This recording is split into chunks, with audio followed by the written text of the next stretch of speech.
नमस्कार, आप सभी का हमारे चैनल में स्वागत है। तो चलिए आज हम आपको बताते हैं कि कौन कौन से दिन दिवाली के आसपास जो धनतेरस, नरक चतुर्दशी और दिवाली कब से कब तक है, लक्ष्मी पूजा आपको कब से कब तक करनी हो जाएगी, और फिर आपका गोवर्धन पूजा और भाई दूज, ये सारी चीज़ें हम आपको बता रहे हैं। बिल्कुल आप अगर नए हैं हमारे चैनल पर तो आप सब्सक्राइब कर लीजिए, ताकि आपको आगे जो भी पूजा पाठ से जुड़ी जो भी जानकारी होगी आपको आसानी से मिल जाएगी। तो चलिए सबसे पहले हम आपको बता दे रहे हैं कि इस दिन शनिवार 22 अक्टूबर को धनतेरस है। उसके बाद 23 अक्टूबर दिन रविवार को नरक चतुर्दशी है। यम का दिया दिन दिखाना, यमदीप जिसको बोलते हैं वो है। और 24 अक्टूबर को सुबह, ठीक है, 23 अक्टूबर जो है वो जो रविवार है, 23 अक्टूबर रविवार को नरक चतुर्दशी हो रहा है। और 24 अक्टूबर को सुबह में प्रातः, उस दिन जो होता है नरक चतुर्दशी के दिन बोलते हैं कि इस दिन रूप चतुर्दश भी कहा गया है। यानी इस दिन जो है स्नान करने का अपना एक अलग विधान होता है कि किसी खास प्रकार की लेप लगा करके स्नान करना, उबटन लगा करके स्नान करने से इसका अच्छा ही बेहतर परिणाम मिलता है। तो उस दिन जो है रूप चतुर्दशी भी है। तो अगर आप सोच रहे हैं कि आपको ऐसा करना चाहिए तो आप 6 बजे के पहले आपको रूप चतुर्दशी स्नान कर लेना चाहिए।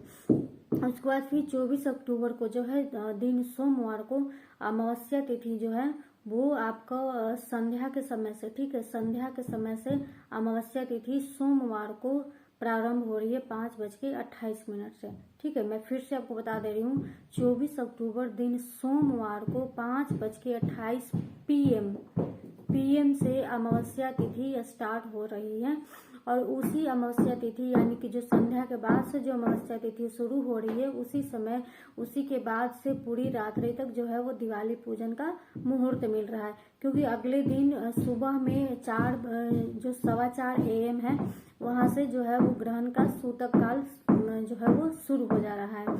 तो आपको जो भी पूजा पाठ करना है, ठीक है, वो आप 24 अक्टूबर सोमवार को ही कर लीजिए। पितरों का तर्पण करवाना है, दान करना है तो आपको, क्योंकि अमावस्या है तो इस दिन आपको पितरों का दान करना बिल्कुल भी नहीं भूलना है। उस दिन आपको पितरों के निमित्त जो आप दान करते हैं, सामान्य दान हो, ब्राह्मण भोजन करवाना हो, जो भी आपको करवाना है उसी दिन आपको सोमवार को ही करवा लेना है। और फिर दिवाली का पूजन आपको मैं जो है वो लास्ट में आपको बताऊंगी कि दिवाली माता महालक्ष्मी की पूजा आपको किस समय करना जो है वो शुभ मुहूर्त होगा।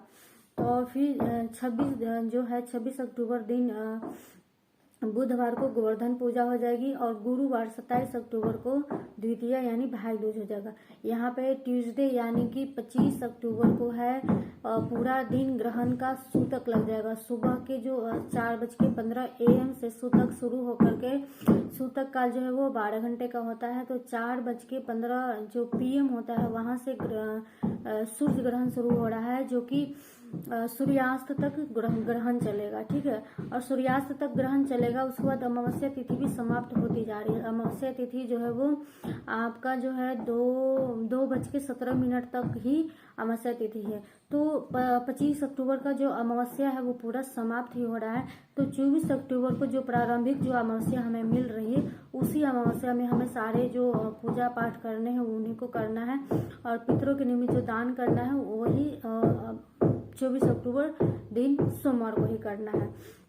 तो ये सारी चीजें हमने आपको बता दी, आप इसको खास ध्यान रखिए।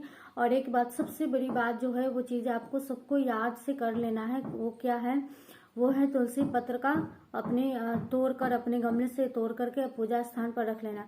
क्योंकि देखिए यहाँ पे सिर्फ शनिवार का एक समय मिल रहा है, शनिवार, यानी पितरों के निमित्त जो आप तर्पण करेंगे वहां पे आपको तुलसी पत्र की आवश्यकता पड़ जाएगी। फिर जब आप माता महालक्ष्मी की पूजा करेंगे, उसमें सिर्फ माता महालक्ष्मी की पूजा तो होती नहीं है, उनके साथ उनके पति यानी श्री हरि विष्णु की भी पूजा होती है। तो उनके भोग लगाने हेतु आपको तुलसी पत्र की आवश्यकता पड़ेगी, जिसके लिए आपको शनिवार को ही तोड़ करके रख लेना चाहिए। दोपहर तक तोड़ लीजिएगा, संध्या के समय ना तोड़िएगा। ये बस सबसे बड़ी ध्यान रखने वाली बात यही है, तो आपको जरूर कर लेना चाहिए। आपको हम यहाँ पे एक और बात बता दें कि आप हवन करना ना भूलिए। माता महालक्ष्मी की पूजा आप कर लीजिए, तो आप हवन जरूर कीजिए, ठीक है। वाराणसी में बहुत बड़ा अनुष्ठान चल रहा है, बहुत बड़ा हवन हो रहा है, तो सबकी वहां पे पहुंच पाने की जो है वो असंभव बात है। तो क्यों ना हम खुद अपने घर में छोटा सा हवन करें और माता महालक्ष्मी की कृपा प्राप्त करें। तो हवन करने की मैंने सारी विधि छोटी से ही सही मैंने आपको बता रखी है। आप अगर आप मुझे पहली बार सुन रहे हैं तो आप पिछली वीडियो में सर्च कीजिए हवन कैसे करें, बस मेरा हाल का ही है, तो आपको बहुत जल्दी आसानी से मिल जाएगा। तो हवन करना आप देख लीजिए, सीख लीजिए। उस दिन हवन जरूर कीजिए, माता की जो प्रिय वस्तुएं हैं उनसे आप उनका हवन जरूर कीजिए। हवन करने की सारी विधि हमने बता रखी है आपको कैसे कैसे क्या करना है। तो यहाँ पे मंत्र जाप अगर आप करना चाहें तो आप मंत्र जाप कर सकते हैं। मंत्र जाप हम आपको लिख के यहाँ पे बता दे रहे हैं। तो एक बड़ा भी है और एक छोटा भी है। तो सबसे बड़ा वाला हम आपको पहले बता दे रहे हैं। ओम श्रीम ह्रीम श्रीम कमले कमलालय प्रसीद प्रसीद श्रीम ह्रीम श्रीम ओम महालक्ष्मी नमः। ये बड़ा वाला मंत्र है। इसके बाद सबसे छोटा वाला मंत्र है। अगर छोटा वाला मंत्र आप जब करते हैं तो आपको हवन करने की जो आहुतियां होंगी उसमें आपको करने की आसानी हो जाएगी। बड़ा वाला आप मंत्र जाप करेंगे क्योंकि जिससे हम मंत्र जाप करते हैं उसी से हमें आहुति देनी होती है।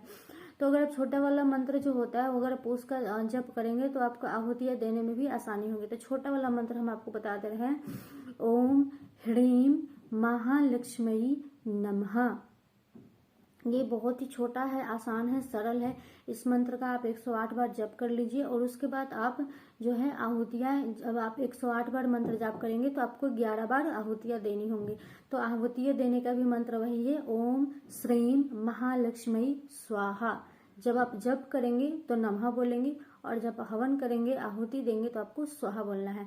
अब हम आपको बता दे रहे हैं कि माता महालक्ष्मी की जो प्रिय वस्तुएं हैं आप उनको यथासंभव आपसे जो भी समर्थ हो आप उनको जरूर भोग में लगाइए, उनको अर्पण जरूर कीजिए।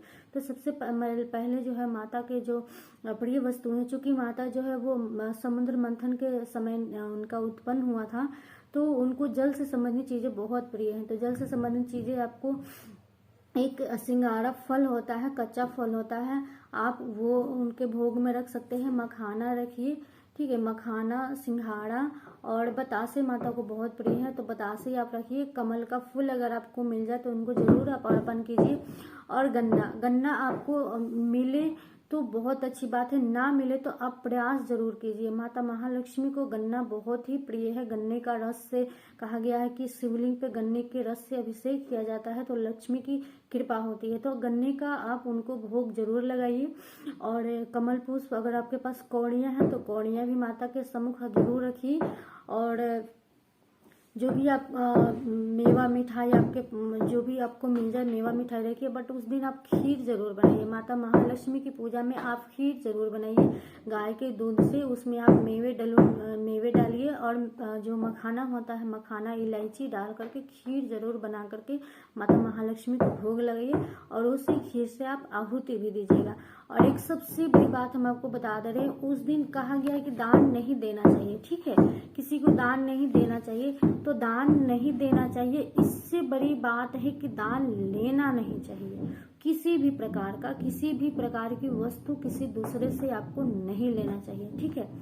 दान देने की बात आप जानते थे। सबसे पहले आपको यहाँ पे आपको मतलब मुझे नहीं लगता कि आपको किसी ने बताया होगा, बट शायद आपको यहाँ पहली बार सुनने को मिल रहा है मेरे वीडियो के माध्यम से कि उस दिन आपको लेना नहीं चाहिए अपने घर को छोड़ करके किसी भी दूसरे के घर से, क्योंकि उस दिन जो है गिफ्ट देने का, मिठाइयाँ देने का, एक दूसरे को खिलाने का, उस दिन आप भूल कर भी ना करें, क्योंकि अमावस्या तिथि होती है और बहुत ही बड़े संयोग बन रहे। जब हम आपको संकल्प विधि सुनाएंगे ना तो जो योग हम आपको बताएंगे उसमें आप जान करके चौंक जाएंगे, क्योंकि ग्रहों का ऐसा संयोग बनता है, ठीक है। योग जो बनता है, योग बोलते हैं जिसको करण बोल रहे हैं, या ऐसे संयोग बन रहे हैं ना कि ऐसे संयोग में या तो जो सबसे बड़ी परेशानी होती है उसको दूर किया जा सकता है या फिर सबसे बड़ी परेशानी को आप बुलावा कर सकते हैं। तो उस दिन आप भूल कर भी आप किसी से इतना सा भी लेने की कष्ट ना कीजिए, क्योंकि लोग जो है उस दिन खुशी में देते हैं तो कहा गया है कि लक्ष्मी चली जाती है, ठीक है, तो लोग देते नहीं है। तो लक्ष्मी यहाँ चली भी जाती है और किसी दूसरे घर की दरिद्रता वापस भी आ जाएगी उनके दिए हुए चीजों के माध्यम से। तो अगली वीडियो में हम आपको बताएंगे संकल्प विधि, क्योंकि माता महालक्ष्मी की पूजा करनी है तो संकल्प तो लेना ही है। कलश स्थापना हमने नवरात्रि के समय बताया था, नवरात्रि के समय भी बताया था, और करवा चौथ की पूजा में भी हमने करके दिखाया था। तो बट फिर भी हम आपको, जब हम पूजा की सारी तैयारी करेंगे तो आपको कलश स्थापना हम दिखा देंगे, कलश घट स्थापना आप कैसे कर सकते हैं महालक्ष्मी के पूजन में, और संकल्प विधि हम आपको बिल्कुल सुना देंगे। आपको बोल लेना है, 3 चीजें आपको बोलनी होगी। तो ये सारी चीजें हम आपको नेक्स्ट वीडियो में हम आपको जरूर बताएंगे। तो ये जानकारी आपको कैसे लगी हमें जरूर बताइएगा। तो ये चलिए, तब तक के लिए राधे राधे।